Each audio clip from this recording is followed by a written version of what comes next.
Welcome, gamers, to Basement Arcade Pause Menu, the show where we hit pause, sit back, and just chill. I am your host, Ben Magnet, and of course, not almost, always, like always, I am not alone in this episode, returning once again to get another stamp of the 10 times on the show, he gets a free sandwich card, is the host of the Retro Blast podcast. Please welcome back Patrick Brickhouse. Patrick. Hello.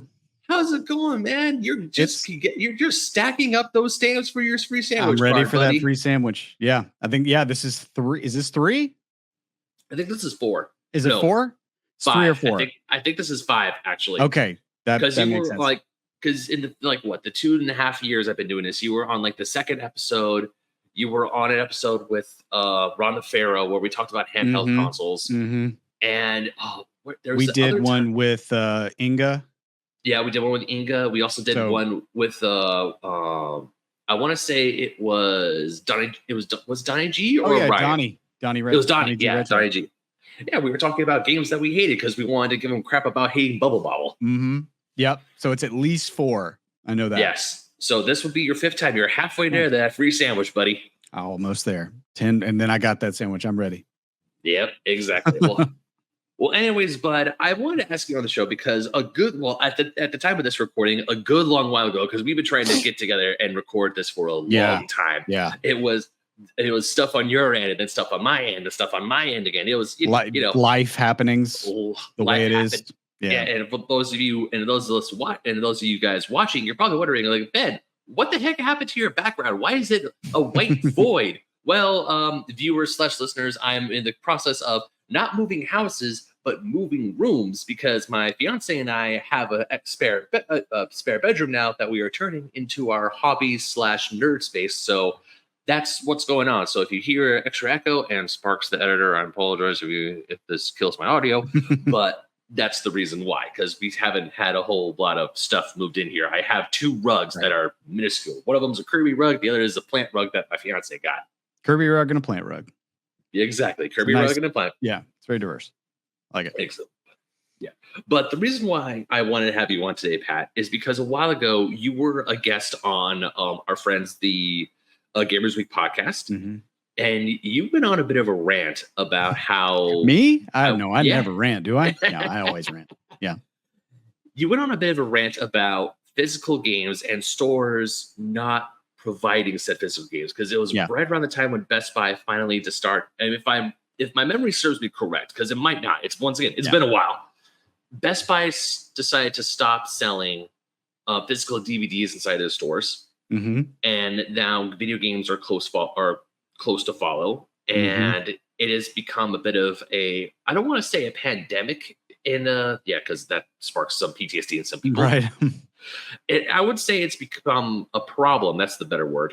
Yeah. For physical gamers, or at least gamers in today's day and age, because the digital marketplace has somewhat taken over, but also more people are now realizing the problems with. So I want to talk to you and essentially rant about the importance of physical games and why, yes, digital copies are, yes, they are good. They're easier, but having a physical copy is just, we all agree that having physical is the best.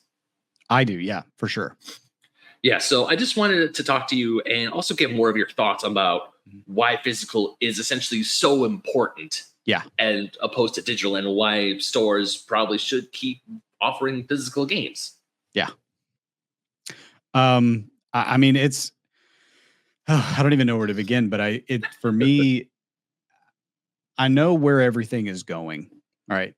Digital, whenever I post something about physical media and just how important that is, there's always people that come in there and say well, I prefer digital because it's easier and it's going that way anyway. And you do own your games, and just, I get all kinds of responses from people that for some reason, they just want to take the wind out of your sails. It annoys them that people like having physical media. And then one of the arguments that gets brought up a lot is the idea that even if you buy a disc, you're only getting, a bit of it because there's day one patches now and there's all this kind of stuff. So I know, I'm aware of that, and I know that that's changing, and that's a decision that is made by publishers and developers and all that. So there's not much we can do about all that. I mean, I have copies of games that I can no longer play because, like, for example, Overwatch. I used to play a lot of Overwatch.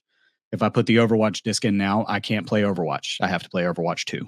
Right. So, like, I don't have that, like, that game, as far as I know, unless there's some workaround, I'm not able to play. Maybe offline, but it's Overwatch. You can't play it offline.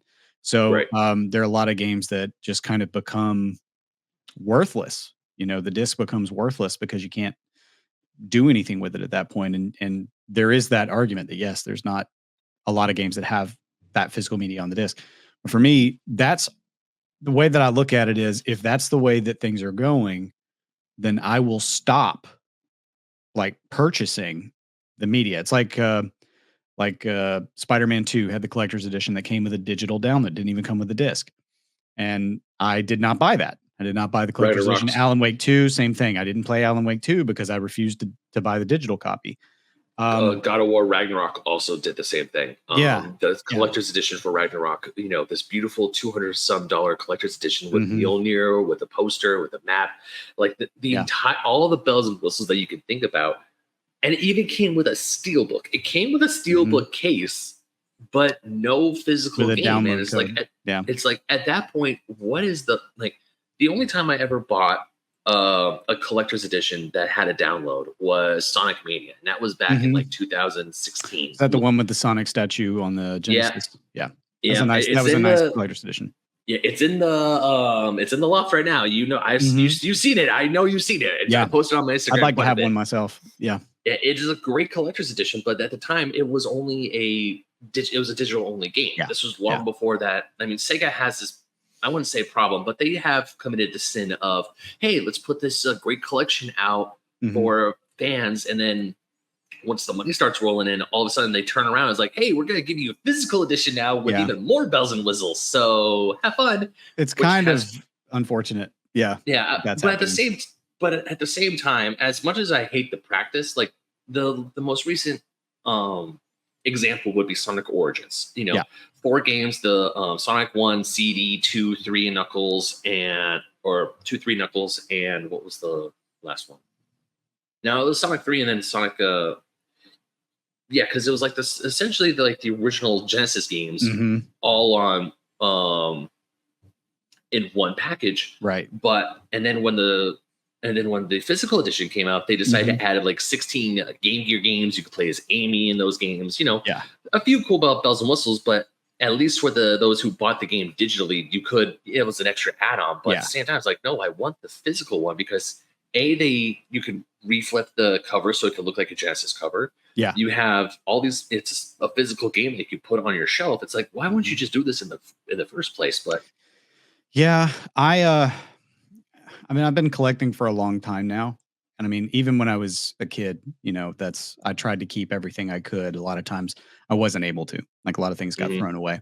So I'm very much, and I mean, I have a pretty substantial physical game collection now that I've been building up. And actually one of the reasons that I have been building it up, aside from the other reasons I have, which are nostalgia and, I have memories tied to certain games and things like that, which are good things. Those are good feelings. But the other side of that is because I know that the further we get into the industry and the further it continues to go this way, there's going to be a cutoff to where we're going to eventually it will happen to where it's going to go all digital, and they're going to start shipping consoles and things like that with no disk drives and stuff like that. And primarily the console that I collect on the most now is the Switch, because the Switch comes with a physical cart. And a lot of times you can purchase games on the Switch where the whole game is actually on the cart. And even if you don't update it, you still have the base game on the cart. And I'll give you an example. There's one that I was looking into getting some of the Final Fantasy remake collections, or not remakes, but the remasters. Well, I have the Pixel remaster, and there was a package that was 10 and 10.2, and then there was one that was 7 and 8. So 7 and 8 HD. I guess it's remastered. They look pretty much the same. They look nice. But then 10 and 10.2 in the States, I'm not sure about in PAL territories, but I think it's the same situation. In the States, 7 is on the cart, on the Switch cart, but 8 was a download. So you'd only have one. So, but here's what I found out. This is what's weird. Um, the Asia region. So I went onto playasia.com and I'd done some research. The Play Asia Asian version of the game has both games on the cart. So for some reason, the Asian version has both games on the cart, and then the US version has 7, but not 8. You have to download it. I don't know why that is. I don't know if they were trying to save, money on the actual carts in the US. And they were like, you know what? We don't have to spend as much on the memory on the actual cart. So we'll just make it a download, even though they could have done that. So I'm not really sure. But I ended up ordering that version. So now I have 10. Well, no, I'm sorry. It wasn't 7 and 8. It was 10 and 10 2. 10 was on the cart, 10 2 wasn't. But they're both on the cart. So I've tried to make sure that any game I purchase now that has like a physical disc or a cart, mostly the carts, like for Switch. And because I really strongly believe that the Switch 2 is going to be backwards compatible. I'm collecting as many of those games as I can on a Switch cart. Plus, those things last longer. I mean, discs can get scratched. I keep mine in good shape, but it's just easier, when you still have those carts. So I don't know. I really don't like the way that we're going because those sales are always going to be less expensive. Or not less, well, I wouldn't say less expensive. They're going to be more convenient for the consumer. And so more people are going to just download their games. Plus, they can download them at midnight. You can pre-install and have it ready to go. But my main argument and the main thing that I always rant about, and the thing that's like probably the sticking point for this, is that you do not actually own your games. You are renting your games. Same with digital movie downloads. You are renting the rights to stream those movies or to watch them. Look what just happened with Funimation and Crunchyroll. Funimation, if you had, a copy of like one of my Dragon Ball Z movies that I have, or Dragon Ball Super movies that I have, had a digital copy that I can no longer access because Funimation just said, we're not going to host them anymore. So even though I purchased, when purchasing the disc, I'm like, okay, part of my buying decision was because it had a digital copy too, to make it more convenient. I no longer have that. They took it from me. There are games that I've bought on the Xbox 360 marketplace that no longer work. I tried to go back and play Soul Calibur, the HD re-release they did on 360. And you can, as far as I know, you can download it, but it won't work, won't play anymore. But I purchased it. I was under the impression that it was mine, but it's not. So that's part of the problem because you're essentially renting them. You're renting something that they are keeping on a server. And the moment they decide to not support that anymore, or if they shut those servers down, or if a company gets bought, you may lose access to that game. And I believe that you have to kind of rebel against that a little bit, because if they go strictly to that, then you won't own anything. All of your digital media of your rental can be taken from you at any point. So what's the point of purchasing it? Now I can take out a disc, PlayStation 2, I can pop it in and it works. I've got my whole game right there and I physically own it. So I know no matter, even if my internet goes out, I can play that game. It's not a problem. So I feel like that's a dark thing we're going towards. But also, now correct me if I'm wrong, because while I am decently well versed in like digital games, because I do have a few games on, because I have my Mega Man Legends games. I got them digitally on my PS3. They're downloaded. They're on there at my PS3. I could go and turn on my PS3 if I want it, and I can start playing them. Yeah. Because part of me feels that yes, digitally means as long as they're on my hard drive and I didn't delete them, I should be able to play them. Because obviously the PS3 store is going to be going away eventually. I mean, we're 2 generations. 360 store is about to go away. So now that kind of like gets me a little scared, because if I were to go back and play, say, the Misadventures of Tron Bond, because I have that on my PS3, if I turn it on and I hit play, is it going to still work because I have it still downloaded on my PS3? Hopefully it does. It may for a while, like that's the other thing. Like let's look at, for example, and this is a little different, but let's look at PT. Right. PT came out in 2014, I think. And it was a digital download on PlayStation 4. And once everything happened with Kojima and Konami, and Kojima left Konami and they decided to cancel Silent Hills, which was what PT was, advertising. And PT being a really, really cool little game demo in its own right. Back in the day, you could have gotten a demo disc for that and you could have played it. Well, now there are people who have, like I have, my PS4 still has PT downloaded on it. and I won't delete it because it's absolutely impossible now to download it again. You can see it in the store. You can see it on your PS5. You can see it in the store if you have it in your library, but you just can't download it because it's been removed. Right. Now, what's going to happen? PT had creativity put into it. Designers made it. It's a really cool part of gaming history now because it'll never happen. But it's going to be lost to time at some point because eventually all those PS4s are, the hard drives are going to fail, whatever it may be, the game will be lost. So while I have it on my PS4 hard drive, eventually, it may go away. So how do we preserve these things? Because we do need to preserve these things, I think. And even because I remember after the PT scuffle, it also reminded me of, do you remember Flappy Bird for the old iOS? Like there were phones, like iPhones going on sale for eBay, including, and they were saying like this iPhone has Flappy Bird on it. As long as they did not delete that. Same for Silent or PT on PS4. Yeah. People were selling their PS4s with PT installed on the hard drive on eBay for a high price. Yeah, and people were buying them because it's like, oh, this still has Flappy Bird or this still has PT on it. I could actually play it because Konami decided to screw over Kojima. And even though I'm a Silent Hills fan, I know a lot of people who are Silent Hills fans, like Norman Bates Jr. They're a big Silent Hills fan. Oh, me, I'm a massive Silent Hill fan. Oh yeah, absolutely. Yeah. I got my. You probably can't see it back in that closet area. There's a Pyramid Head banner hanging back there. But I love Silent Hill. Yeah, kind of, sort of. But either way, it's dark. You guys got robbed. I will definitely say that you guys got absolutely robbed of Silent Hills. Yeah, up until recently.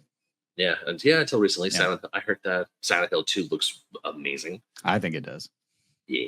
So, but at the same time, with all this stuff to go into digital, and even in today's day and age, like Apple just finally loosened up their rules on the iStore, on the App Store for emulators.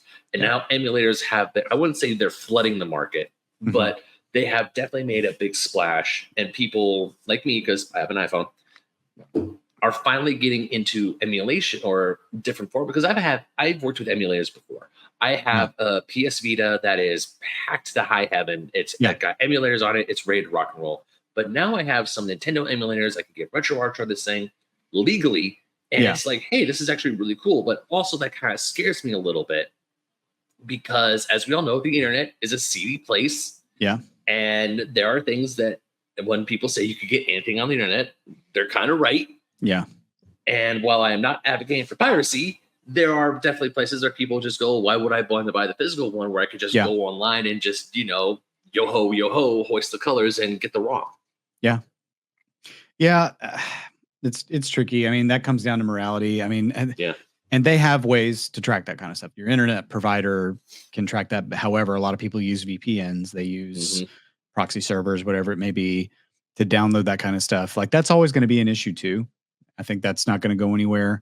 I think that for me, that issue is also kind of moot because like I do emulate. I mean, I've been emulating for probably over 15 years now. And I know a decent amount about it now. And I think it's really important. I think emulation is extremely important for preservation. And there's a lot of abandonware out there. There's a lot of games that are actually abandonware that you can download legally, that there's no repercussions for downloading them because no one cared to, keep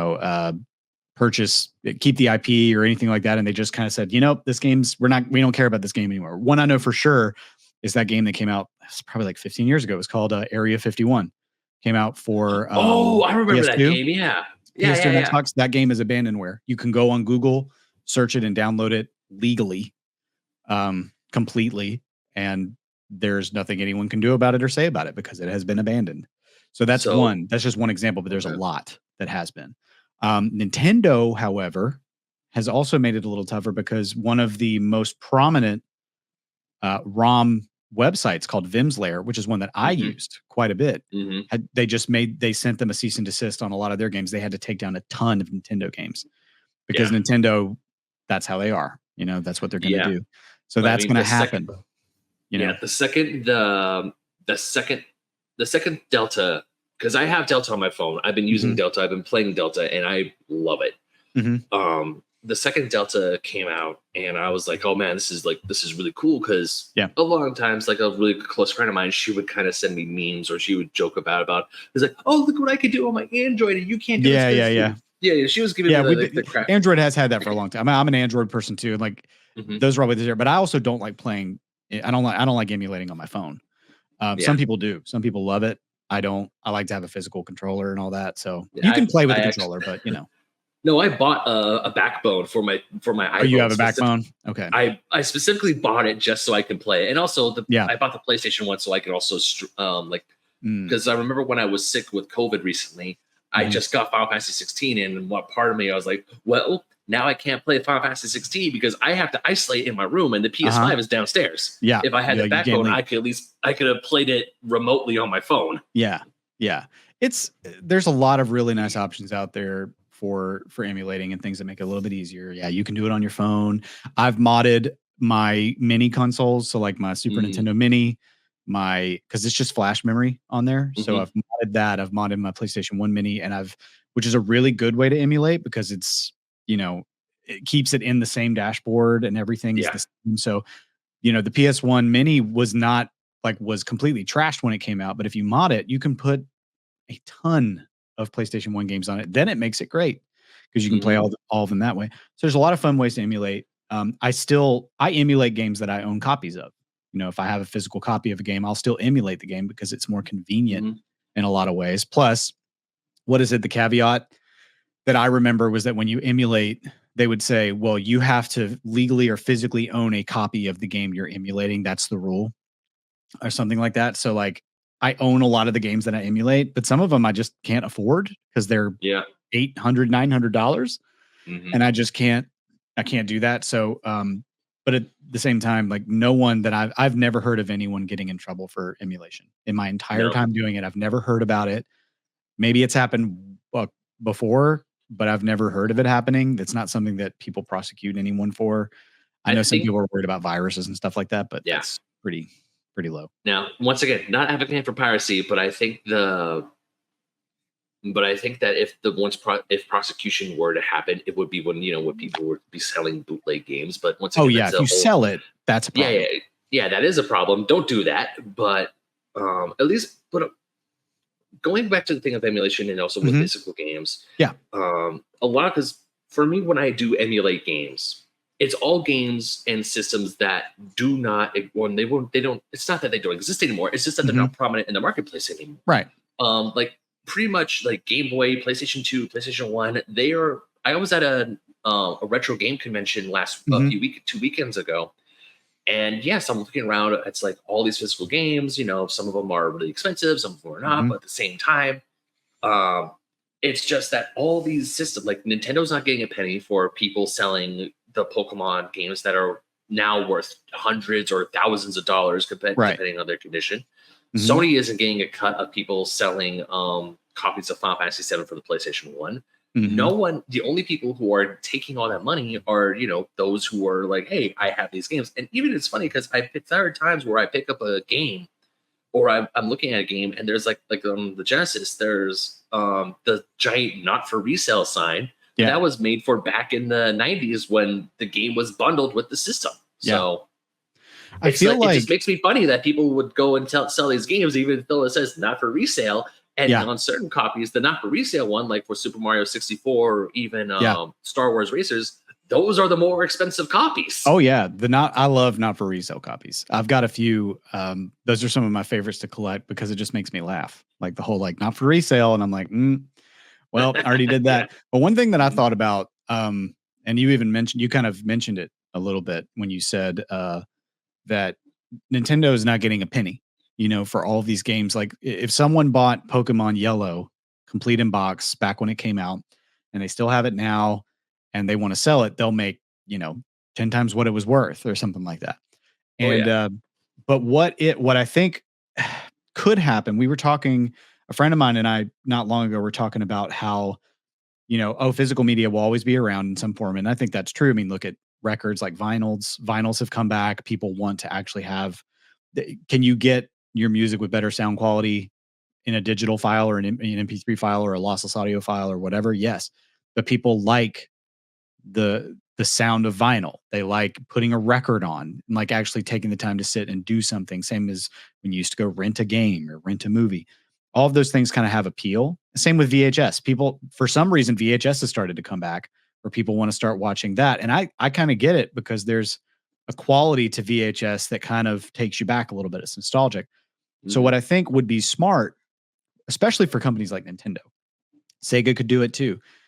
They could look at how popular these games are in the physical media. Look at the retro game space. Look at the retro games marketplace. Go to eBay one day and just search and see how often these games are selling and how hot that market is. I mean, we have how many conventions that have physical games all the time, right? They could go and do like a legacy reprint of an actual physical cartridge, commissioned to get, for the first time ever, we're going to reprint Pokemon Red and Pokemon Blue, and we're going to put them in the same carts, just like they do with like the old the Teenage Mutant Ninja Turtle figures that I grew up with. They went back and they got the old molds and they remade them and they put them in the classic packaging, and those sold really well because people wanted to have something that reminded them of their childhood. And so you could do that. They could print a limited run of those, like or however many they want, and people will buy them because it will be an official Nintendo cart, the exact same game on there, the exact same packaging and everything else. It won't be a first print. It's like books. It won't be a first printing, but those second printings sell, and so do thirds. So people would have a legal way to acquire a physical cart because they have the console. I'm not a businessman or anything like that. And I don't have a deep understanding of supply chain and all that kind of stuff. But I feel like that would be a really good opportunity because look, those mini consoles did really well. And if you go back and actually say, look, we're gonna select some games that we think would be really, really great for people, they would sell. They would sell. Pokemon would sell. There's no way. There's no world in that if they went back and decided to reprint, get the molds, get those original carts and cartridges and make another set of those and sell them, they're gonna sell. There's no world where they wouldn't sell. But I still have my copy of Red from when I was a kid. But if Nintendo were to do something like that, like say they were like, hey, for Pokemon's 35th or 30, are we coming up to 35 years of Pokemon almost? Oh gosh, no. Let's see. Pokemon, I want to say it's existed since like 1996. So we're coming on their 30th anniversary then. Yeah, I think that's right. I could be wrong. Yeah, so in about like 2 years we'll be hitting Pokemon's 30th. So yeah, because in Japan the game came out in 96, we didn't get them until 98. Yeah. But if like the Pokemon Company creatures like, hey, for a special, we're gonna reprint the game, like the original games, original cartridge. If you have an old Game Boy, Game Boys aren't hard to find nowadays. No. Especially older Game Boys, they're easy to get. They might cost a little bit more, and also you got people modding and doing amazing things with the system. Yeah. So getting a Game Boy is not that hard, but it's kind of like what they did with the Guardians of the Galaxy. Now, this is a little bit of a stretch because when Guardians of the Galaxy first came out, and they, what Disney did is they actually made a cassette tape called Awesome Mix Volume 1. Yeah. I bought that at WonderCon a few years ago, and my fiance was giving me crap for it because I bought something that I could not use because I didn't have a cassette player. Yeah. But then, but look at all the people making record players. Yeah, exactly. And then when I bought it, I was like, this is just really cool. And I know that I can, I'm pretty sure my dad and my stepmom, they have a cassette player lying around. Yeah. But finding a Walkman's not the hard part. It was just cool to see a medium that I grew up with because I had a cassette player when I was a kid. I can't tell you how many times my dad would loan me one of his tapes and I would just constantly rewind because I wanted to listen to the same song over and over and over again. Oh yeah, all the time. All the time. Those are the days. Those were, yeah, I agree. I had I didn't have like a Sony Walkman, but I had a little cassette player. I had like a little tape deck that I would carry around and use to listen to the Mega Man X music I would record off of the TV. Like I would put the little microphone up to it and record the music. So, I feel like the gaming industry there's a lot of different age groups involved now, and everybody plays, like most people of all ages play games now. And so you've got people that are in my age group that are probably more nostalgic for the physical media and remembering like the NES or the far back as like the Atari and stuff like that. Super Nintendo, PlayStation, Xbox, all that stuff. Like That's always what it was. It was acquiring a physical copy of a game. This is mine now. This is mine, and I know I have it. And when I'm 75 years old, if I want to go back and play Bionic Commando on NES, as long as I've taken care of my equipment, I can do that. Or I can get a Retron console and play it on that if NES doesn't work anymore. But like, there's always a market for that kind of stuff. And I feel like these game companies like, Microsoft and Sony and Nintendo and even Sega, right? And a lot of these companies like are missing an opportunity to really tap into the retro market. Like they've completely the only thing they've done is re-released games as an HD remaster or something like that. And that's fine. But I feel like if you test the waters and bring out like a legacy copy of a game that's really popular, again, start with Pokemon. See how that goes, because Pokemon will sell. It will absolutely sell. There's, like I said, there's no world where they wouldn't. People have been petitioning, or not petitioning, they have been going on social media, constantly saying that like Nintendo creatures put the Pokemon games on the Game Boy Advance NSO. They have been wanting that for the longest time. Yeah. Part of me would also like that, but also part of me, because Pokemon Stadium 1 and 2 are on NSO, and there's a big feature about those games that we can't use, the Game Boy Exactly. Tower.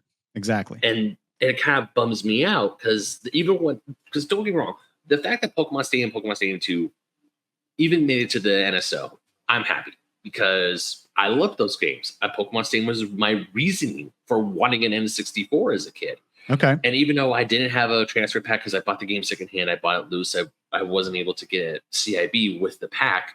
But still, seeing 3D Pokemon was great. But now that I'm older and I know the game and I know how to properly play Pokemon better, it's like I wanted this feature to train my own Pokemon, and then once they were all at a certain level, go into Stadium, wipe the people on Stadium, and then go back and forth. Yeah. But I can't do that because there's no way. The feature's not there. I feel that hopefully Nintendo is trying to figure out a workaround with it, but at the same time, it's weird because Nintendo is like, hey, let's look back. We honor our legacy, because there are times when Nintendo does stuff right with their legacy IP, they do stuff really well. But then there are times that they don't, and it's just like, what the people want, and yet you're not doing it.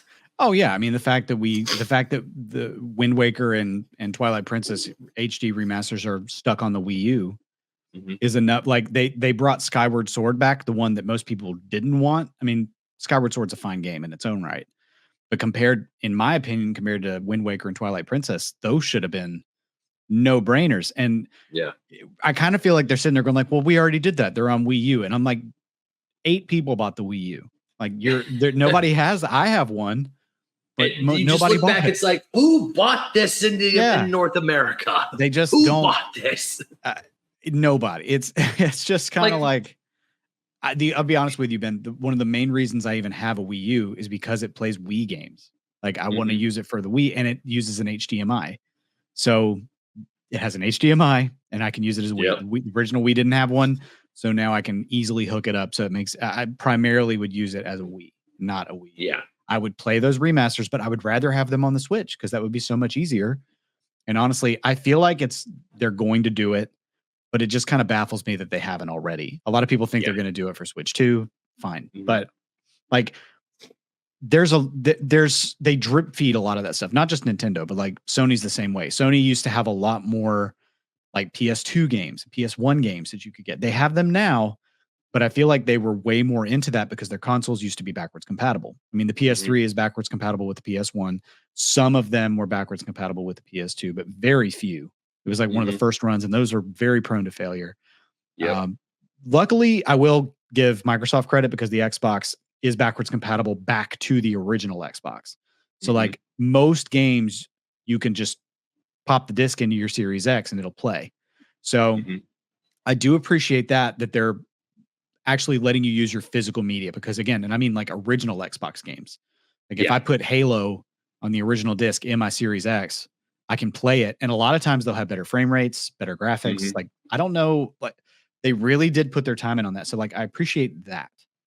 That's great. So I've also gotten to, I wouldn't say arguments, but I've also gotten to talks about this, because I will agree Xbox in that regard has, they have kicked ass and taken names on that, especially with those who have, but the problem is, it's that it's not all games though. I mean, yes, you have Halo, you have your big heavy hitters, because like, yeah, I could take an Xbox game. It's like, but the thing is that there is still a limit. There are lists of these games will work, these games will not work, and it's a bummer because they emulate. They're essentially emulating. That's what but doing. But it also bugs me out because like they shouldn't be able to. Now, once again, I'm a software engineer. I don't know what goes into like making things backwards compatible. Because to me, it's just like, look, if you're built, because especially when you go up to PS1 to PS2, and PS2 said, no, you can play original PlayStation games on here, no problem. It's like you already know how these games work. Just make it better on this system. Yeah. Well, the only ones. Go ahead. I'm sorry.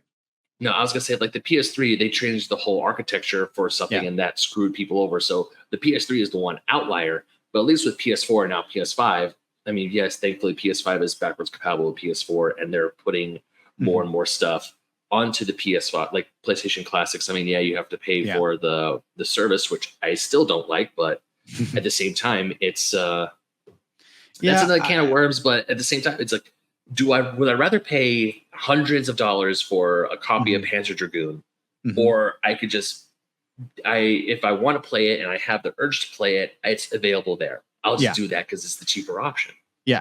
I mean, on one of those points, I'll say that one of the things that I learned when looking at some of the reasons that a lot of those games aren't able to be emulated is because of licensing problems. Because whoever owns the rights, like they have to say it's okay before someone can do it. And if you look at a game like one of my favorite games from the original Xbox, I think it's on GameCube as well, was Def Jam Fight for New York. Oh, I love that game. I love it, but you got to think about it. It's a game featuring mostly rappers and their music. So when they made an agreement that lasted for a certain amount of time. Now, I physically own a copy of the game, right? So no matter what those licenses mean now, I can still play it, right? I can put it into an Xbox and play it. But if I want to play it on a modern console, I'm pretty sure I'm not sure if it's backwards compatible or not. Some of the Marvel games, like before Disney bought them, don't work anymore. I think like Marvel Ultimate Alliance is one that had an issue with that. So there's a lot of like licensed stuff that I think is trickier. So it's like they could do it. And it's not the case for every game. There's some games they might just run into emulation problems with. I'm not really sure. But there's some that they can't do it because of licensing reasons, or maybe the company doesn't exist anymore, or the publisher doesn't exist anymore. So I'm not really sure as far as that's concerned. But the other thing too is that even a lot of the games that I have now, because I have a lot of games in my collection that I've never played, like that are just games that I wanted to have. And it could have been just because my neighbor had it, and I just remember that, or I'm just like, this game was very important. I have no functioning Sega CD in my home. I want one, but I don't have one. But I have several Sega CD games, right, that I can't play. But it's also because I also want to preserve these games myself, right? So I want to have them on my shelf. I like knowing that I have them. And some people collect for that reason and want their physical media for that reason too. So yeah, emulation's important in that sense as well. But again, at the end of the day, the most egregious thing is really just the fact that the way that we're going, we as consumers and as gamers, we're no longer going to own our content. And that's just where I'm kind of like, I have a decision to make, because eventually it's going to get to that point where I'm just going to have to go, okay, if I want to keep playing these games, I have to be okay with the fact that I'm essentially just renting them and I could lose them at any time. Right. Or do I just refuse and speak with my wallet and say, Spider-Man 3 or whatever looks great, but I'm not buying it. It's digital only. And that may be my choice, and my voice may not be enough there. But I feel like if we just let them do it, they're going to keep doing it and they're going to get away with more. Yeah. For AAA games, games that have, a huge budget, they have a lot of backing, they have a great backing with a publisher, developer, games, studios that have the capital and the money to do it. Like when Alan Wake 2 came out, I'm not dissing the game or anything. I heard it was, it was a Game of the Year contender. It was it was up there. And I was like, hey, good for them. Have I played it? No. Do I want to play it? I mean, it's digital only. Part of me doesn't. I mean, I'm not a big survival horror guy, but also the fact that they say, oh, it's digital only, I wasn't a big fan of. I got lucky with my copy of Helldivers 2 because when I went to GameStop and they said, yeah, we actually got a shipment of copies in this morning.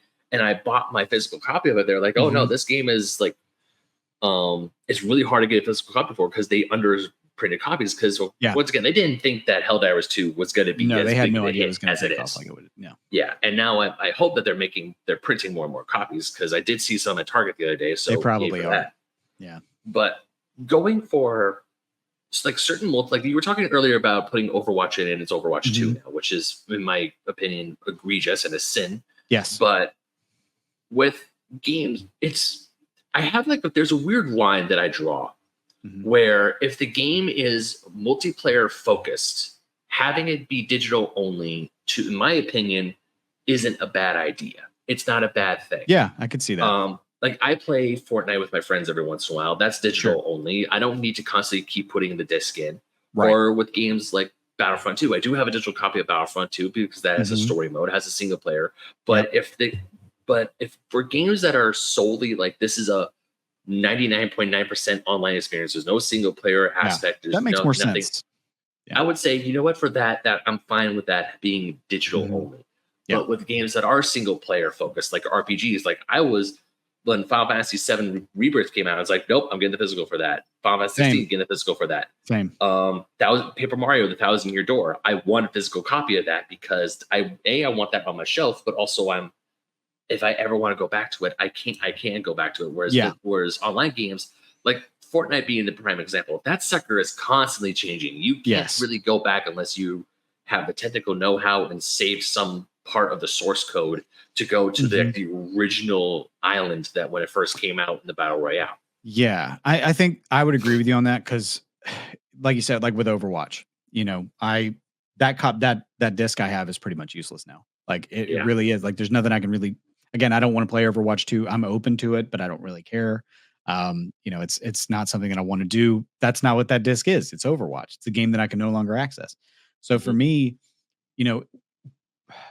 if you look at it from a standpoint of if they release a game in a physical copy that is at least playable by the copy that's on the disc, if the disc has enough on it to have a base version of the game, maybe if the worst case scenario is that I can't update it, I can still play the game. Maybe it has some bugs.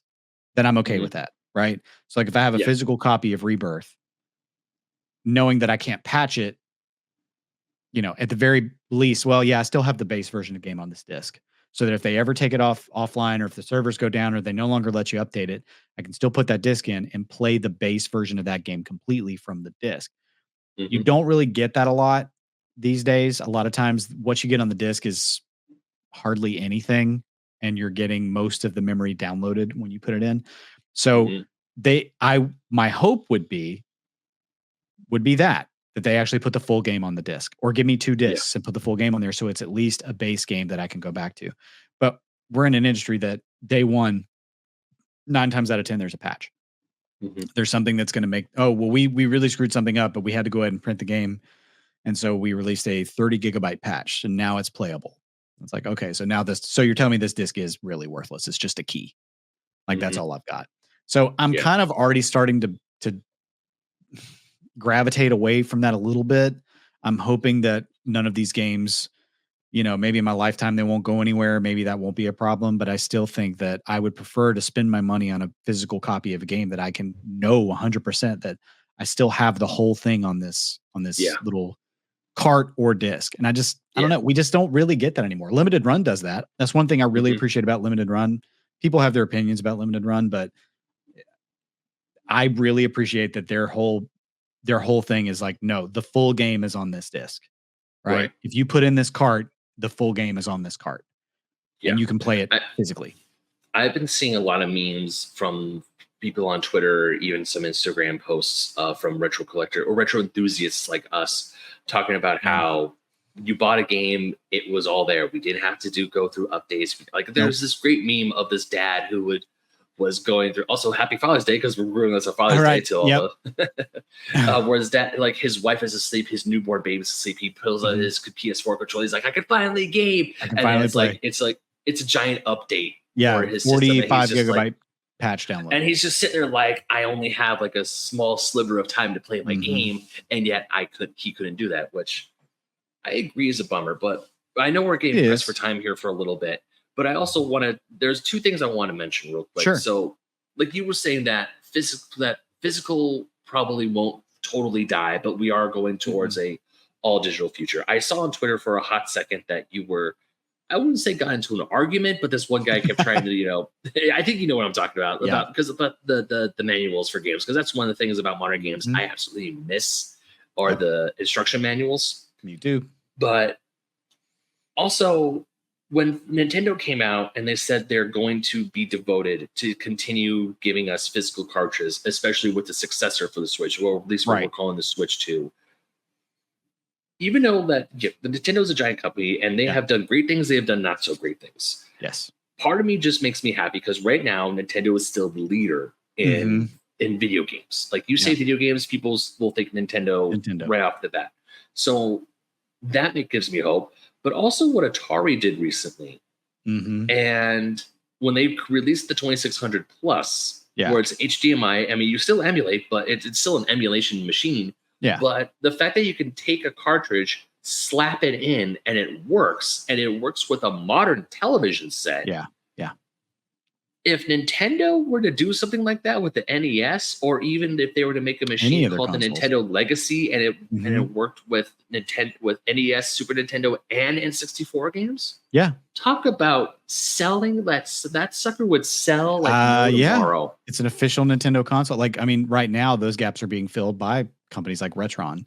And stuff like that, where they've got like, oh, you can play your NES and your Super NES cartridges, and even a Genesis cartridge, in this one machine, and it's got HDMI, and they've made like 18 different versions of that thing. I don't know how many they've made, but if Nintendo were to do that, people would buy it because they'd be like, I've got some of that, and even like just the casual market would be like, don't we have some of those up in the attic?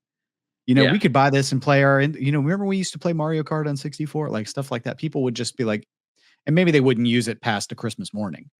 You know what I mean? Like the novelty would wear off. But people like me, I'd be like, yes, like this is perfect. I can keep my Super Nintendo in its box. I can keep, whatever.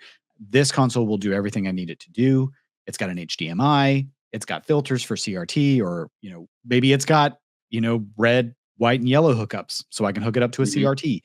Like make it catered to the retro market, to where these people can actually play the games that, if you're not going to reprint those games, you're not going to give us a way to buy them, to give us a way to play them, right? To keep them alive.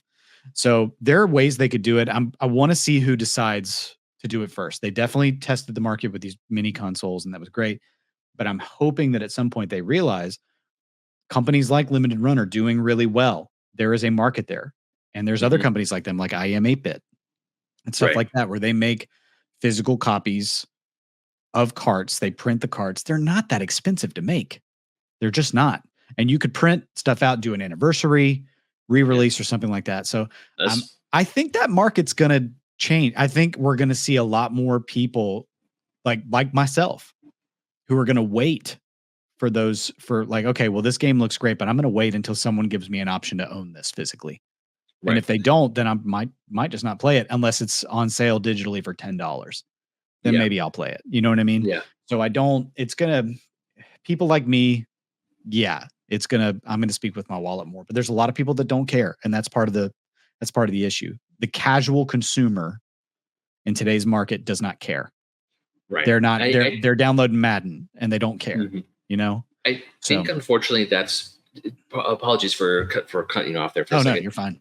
I think that's the main reason why, because look, you and I, we're big retro fans. We love, we take care of our games. We love our games.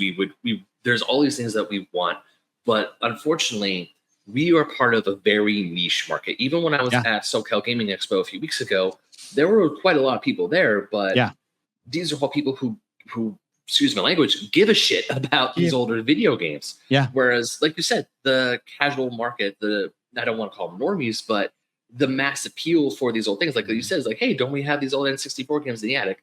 Yeah. While the market for us, like we would go at it, like instantly latch onto these things. And yes, the console minis, like the NES console mini, is a good example. Yeah. But Nintendo also, not to get on Nintendo's side here for a second, but also thinking it from a business aspect, it's still a very niche of a niche market. It's still a very small thing. Whereas you could look at the Nintendo Switch, how broad that is. Yeah. And I mean, really what we want is, I feel that what we want is still going to be counterproductive to what Nintendo wants, if that makes any sense. Because obviously Nintendo, as much as we love the old stuff, as much as we clean or not clean, as much as we love revisiting and playing the old stuff. Maybe I'd cling too much, you know? Yeah, maybe me too. Maybe myself as well. If they keep just doing the same thing over and over again, we're never going to get something new. Right. And as much as I love going back to the old games, as much as I love playing the older games I never had a chance to, like when I was able to finally play Secret of Mana on my NES, on my Super Nintendo Mini, or Super Metroid on my Super Nintendo Mini, games that I've heard are like, when I got into the retro circles, they're like some of the best games of all time. Yeah. And I never got to play them. Even when Nintendo, well, the practice I still don't like, but when they recreated or when they put out the 3D All-Stars collection, I bought that sucker day one. Same. I never played Super Mario 64. I absolutely loved it. And now and now it's like, hey, I could also play Mario Galaxy, a game that even when I had a Wii, never played it, and Super Mario Sunshine, which I heard was really Three great games. Yeah, it's nice to see that stuff. It's mostly their first party titles that they're doing that with. Yeah. You know, like I'm glad to see that they're doing something. But I still feel like people, like you said, the people that go to these gaming expos and stuff like that collect these games, it is a niche market. It's the casual market makes up the majority, and this is what a lot of people who argue on Twitter don't realize. And I'll just say this: the majority of people buying video games are casual consumers. Yes, they're not on Twitter talking. They're not on Twitter talking about this stuff. They're not sharing their opinions on social media. I talk to people all the time who don't even have social media or don't even use it, or just on Facebook, you know, to talk to their families about politics or whatever it is they do. And you can talk to them and ask them, it's like, oh, you play games? Oh yeah, I got a PS5. I play FIFA on it. And I play this one game, and I played this game with Samurai. Like they buy these games, but they're not enthusiasts. They just do it because it's just a thing that they do. It's not there's no passion behind it as far as that's concerned. It's just another thing they can do, same as watching a movie on Netflix. So the casual market makes up a giant portion of modern game sales. Maybe not games like games like Stellar Blade, probably not as much, you know, but games like Madden, games like FIFA, games like Mario, games like Zelda, those are always going to sell because there's a lot of casual gamers who will buy them. But when you get into more niche titles, it's not the case. Right. So, you know, I don't really know the answer, but I know that as someone who appreciates physical media the way I do, I will be changing my habits if they go that way. I'm not going to go to an all digital, you know, and if people are like, well, enjoyed not playing any games, I'll be like, okay, like, that's fine. I've got a wall full of them that are really good that I can go back and play. Right. Yeah. So I'm probably the same way, because there are some tech games that I will hunt down a physical for, but if for me, the line is, if I can get it physical, I'll get it physical. But if the physical is completely sold out anywhere, physical copies of it are being sold for way over the price, and I just cannot find it. And I really, and if I'm desperately trying to play this game, then I'll bite the bullet and get the digital copy, because I won't. There are times the digital copy does go on sale for a lot cheaper than the physical one. As much as I don't like that, there are times where I will. There are other games though where it's like, I bought it on digital and it's super cheap, and then I look over and then the physical one becomes super cheap like a few months later. So it's I'll get a physical copy. Yeah, it's like, I'll just do that. Or even like, or it's like, you know, it's a multi-million-dollar seller that going to, like, when I went to try and sell, I think I tried to sell my copy of Skyrim for PS4, and the guy bought it off me for like $5. And even though it's like, you know, not much of a loss, because I bought it for 10 on a Black Friday sale. Right. Yeah. I mean, it really comes down to personal preference too. And I mean, like, I'm not even completely against, like you said, I'm not completely against digital purchases if they make sense. Like multiplayer games, like, nobody's going to buy a physical copy of Warzone. Nobody's going to buy a physical copy of Fortnite, stuff like that. Even though you can buy a physical copy of Fortnite back when it first released, you know, and people buy that. You see that in retro stores selling for hundreds of dollars now because it had the original Fortnite on it.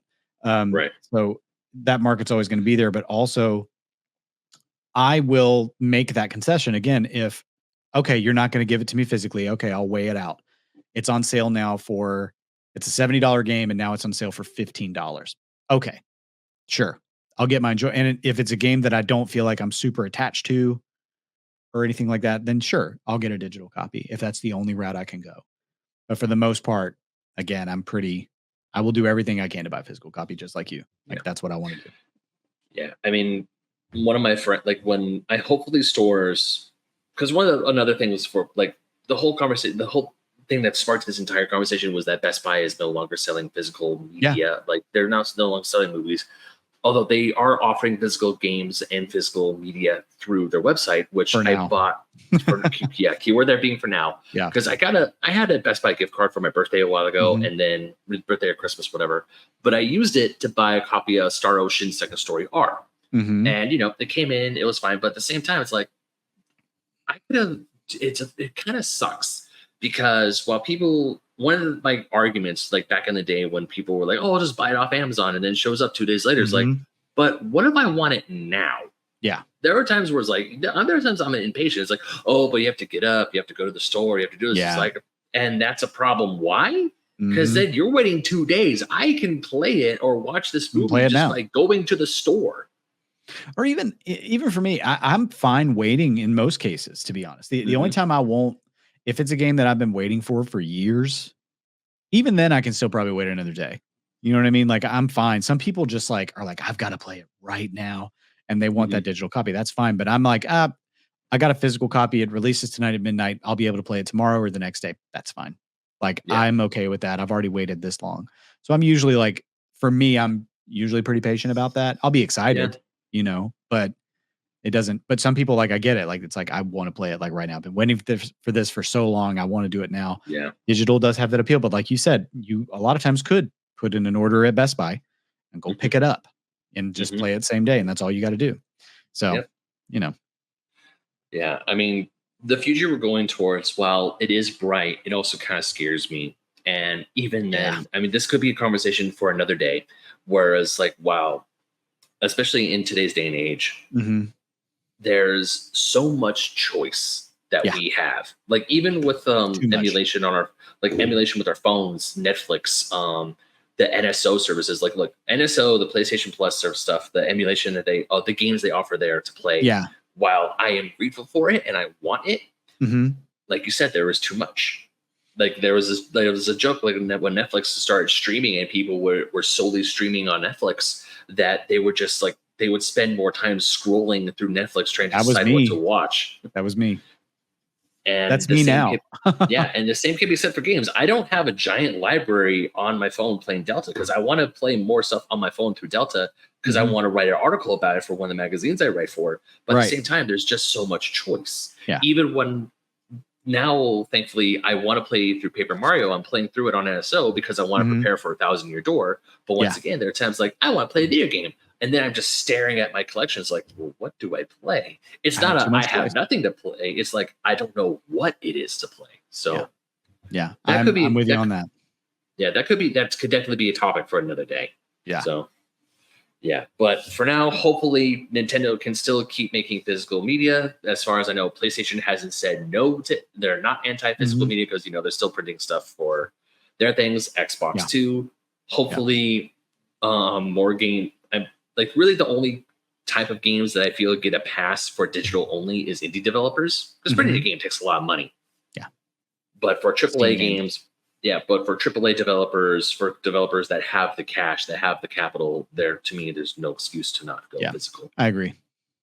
I'm with you. But anyways, Pat, thank you so much, man, for coming on again and just ranting about stuff. Oh yeah. Yeah. I try to do that at least once a day.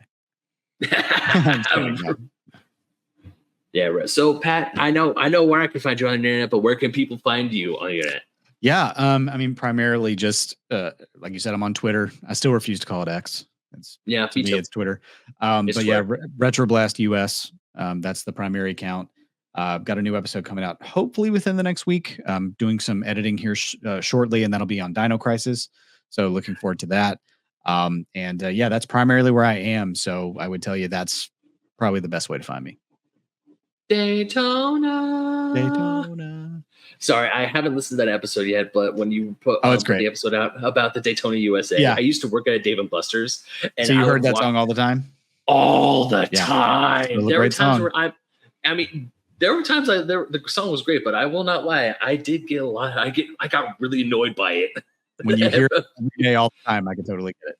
Every In your brain. weekend there are times I was walking past it. I mean, it's still one of my favorite arcade games to play. Mhm. I love playing and racing in Daytona, USA. But Same. every time I would walk past it and I would hear Daytona, there are times I'm like driving home from work and I would hear Daytona. I was Just like, in the back of your brain. Yeah. yeah, it would not leave. Yeah, but of course you could find me at BenMega27 on Instagram, Twitter, TikTok, Threads. You could also find me writing for Old School Gamer Magazine, Fusion Gaming Magazine, GoNintendo.com, and you can find me playing Mary Frankenstein and Dean Dark. So remember, Pat, Dean Dark podcast. So go ahead, check us out, and I will listen. And also, by the time this episode should be coming out, my podcast Dean Dark, we did a one shot called Call of Cthulhu. It is a Scooby-Doo Call of Cthulhu one shot that we got nominated for a Crit Award. So check out a Dean Dark podcast on Instagram and Twitter to vote for us, and hopefully we get a award for being an award-winning show. That'd be awesome. That'd be awesome. Yeah, but anyways, man, thank you again. Once again, you're always welcome to come on ranting about shows or ranting about games, talking about games. Yeah, so thanks for having me. It's always a pleasure, dude. It's always great to have you on. Yeah. Well, until next time, Pat. Unpause.